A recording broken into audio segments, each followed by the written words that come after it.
एक था जोधन और दूसरा मनबोधन। और एक रोमांटिक शायरी है। हाँ, देशभक्ति शायरी याद आ गया। दूसरा उसका टंगरिया धर के नीचे गिरा देता, क्योंकि उन्होंने मुझे मिस कॉल मार के यहाँ तक बुलाए हैं।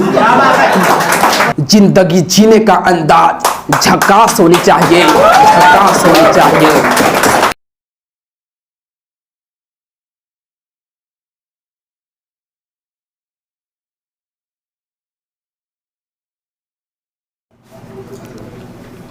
ना मेरा पैगाम याद रखना, ना मेरा सलाम याद रखना, सिर्फ मेरा नाम याद रखना, महेश।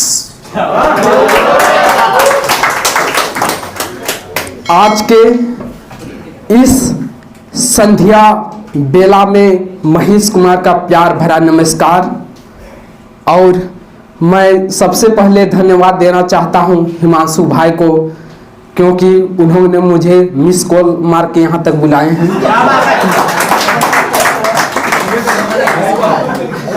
मैं तो अभी पूर्ण रूप से तैयार नहीं हूँ, लेकिन दिल में जो आए वो बात को मैं आप लोगों के सामने रख देता हूँ।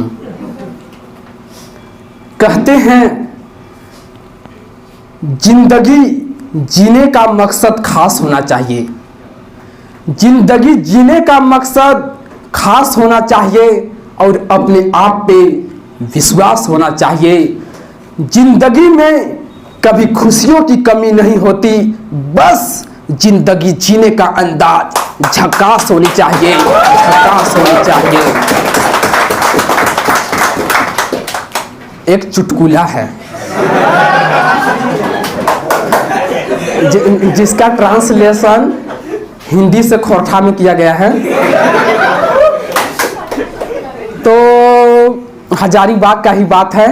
एक बार यही धोबिया तालाब बोलते हैं इसको ना, धोबिया तालाब के किनारे दो नेता, एक था जोधन और दूसरा मनबोधन,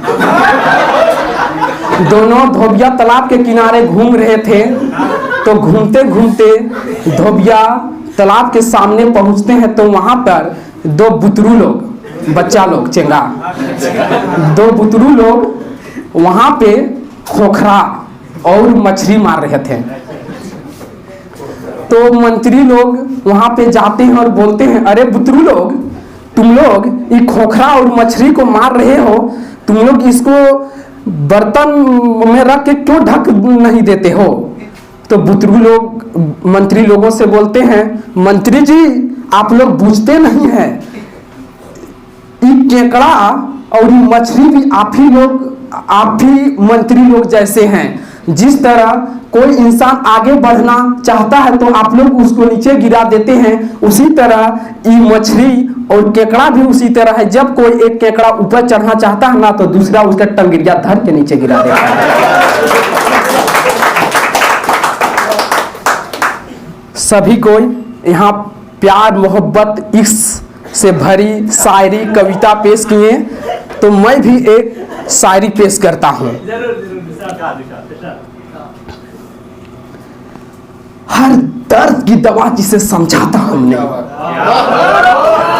हर दर्द की दवा जिसे समझा था हमने, आज वही मेरी दर्द की वजह बन गई।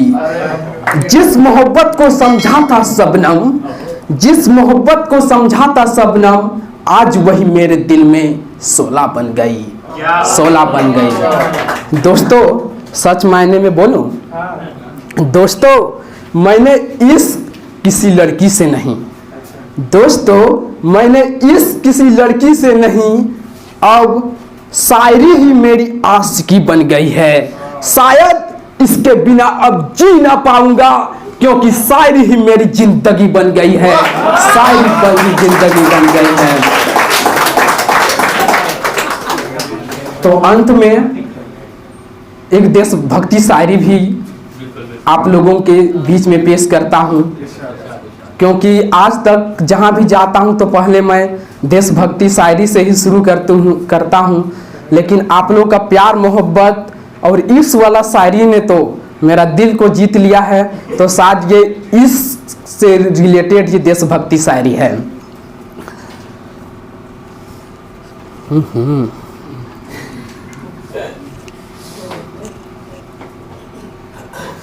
भूल गए दूसरा शायरी, तब तक याद आ जाएगा। नसीब में नहीं लिखा था जिनका मिलना, नसीब में नहीं लिखा था जिनका मिलना, उसके दरमिया कभी इश्क ना होने देना। मोहब्बत में जुदाई का दर्द क्या होता है, मोहब्बत में जुदाई का दर्द क्या होता है, ओ खुदा आप महज जैसे दिल वाले से पूछ लेना।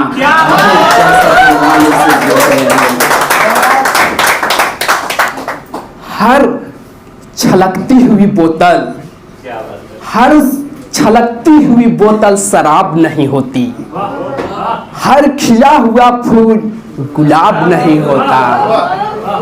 हर छलकती हुई बोतल शराब नहीं होती, हर खिला हुआ फूल गुलाब नहीं होता। अरे ताजमहल तो हम भी बनवा सकते थे, अरे ताजमहल तो हम भी बनवा सकते थे, पर हर लड़की मुमताज नहीं होती, हर मुमताज नहीं। हाँ, देशभक्ति शायरी याद आ गया। अरे क्यों मरते हो, अरे क्यों मरते हो एक बेवफा सनम के लिए, अरे क्यों मरते हो एक बेवफा सनम के लिए, 2 मीटर भी वस्त्र नहीं मिलेंगे तेरे इस बदन के लिए। अरे मरना है तो मरो अपने वतन के लिए, ताकि ताकि आपकी हसीना भी दे सके दुपट्टा कफन के लिए, कफन के लिए। और एक रोमांटिक शायरी है जो मैंने कविता में लिखा था, लेकिन उस लाइन को मैं निचोड़ के निकाल के आप लोगों के बीच में मैं रख दे रहा हूँ। तो वो शायरी है मोबाइल पे। बहुत लोगों के पास में चाइना सेट है तो 4G है, तो मेरे पास तो सिंपल वाला है, वो भी स्विच ऑफ है।